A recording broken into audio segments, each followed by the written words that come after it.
this morning, we are in the pursuit of wellness. And when we speak of wellness, we look at the personal aspect, not just how we feel. And so joining us this morning to talk more about this is the founder and director of Emerald Health and Wellness Clinic, Dr. Kerly-Ann Tobias-Joseph. Dr. Tobias-Joseph, good morning. Thank you so much for joining us on Now.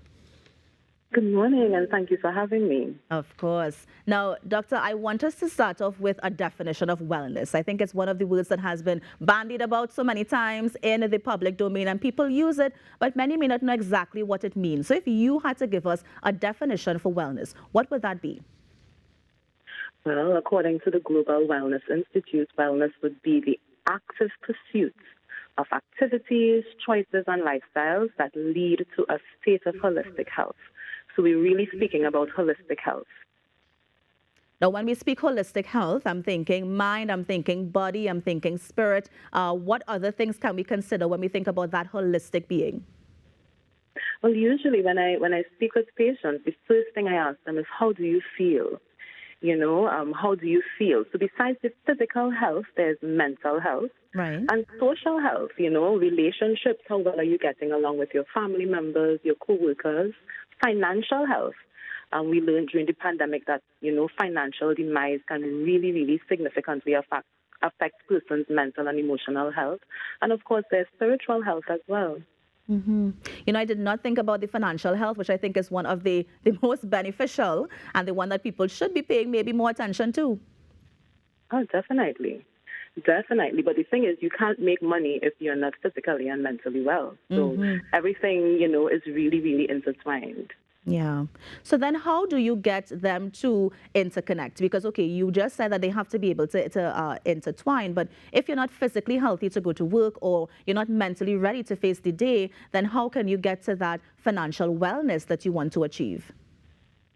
Well, the first thing is that you start with you, because as much as we focus a lot on the amount of money that we have in the bank, the fact of the matter is the human being is, you can't put a price on a human being. So the first thing is manage what you already have, which is whatever amount of health you have. The first thing is to manage that. And, of course, there are some personal health principles that persons can take into account. And one of them is good nutrition. So being aware of what you eat, where are you getting your food from? And it's not just eating good food, like lots of fruits and vegetables, healthy forms of protein and fat, but also paying attention to when you eat it, right? So you need to eat breakfast within 2 hours of waking up. You want to have lunch on time. And in terms of dinner, you don't want to have dinner too late. By 6 o'clock, you really should stop eating. Right. One thing that I realize that persons don't pay attention to is sleep. And sleep is so imperative in terms of not just physical well-being, but mental well-being.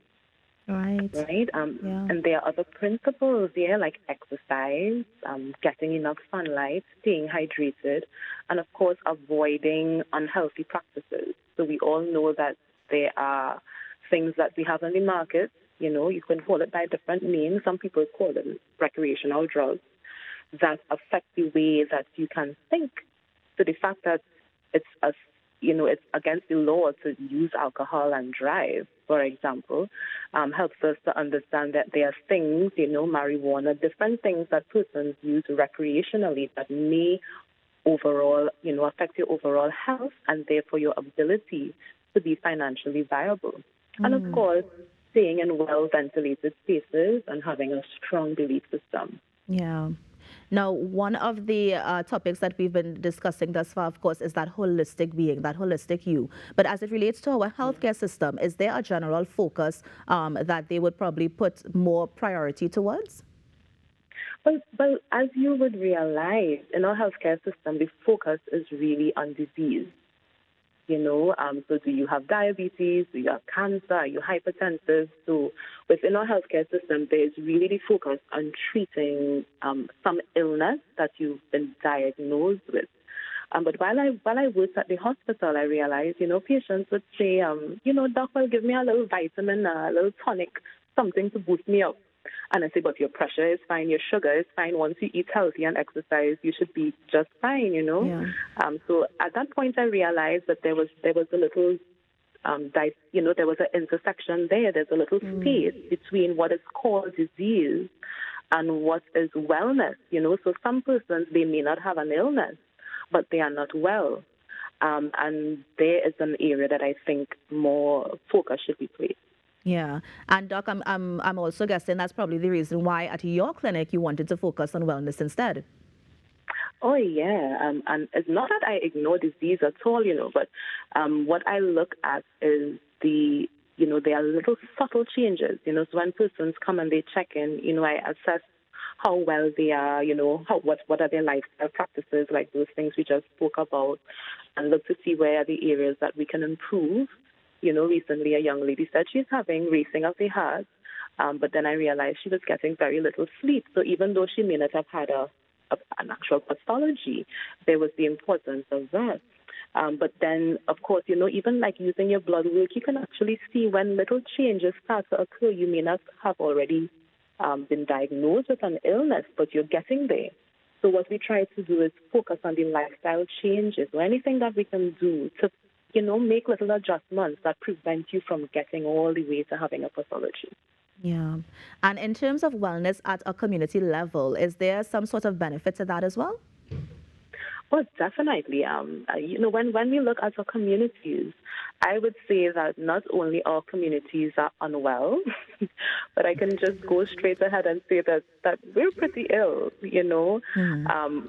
There's a lot of illness within the families. If you think about it, there's a lot of social breakdown. So when we say that wellness is not just the physical, we have a serious social pathology. The fact that someone would kill their mother, or a father would kill, his son, or a friend killing another friend, that lets you know where we have some serious issues.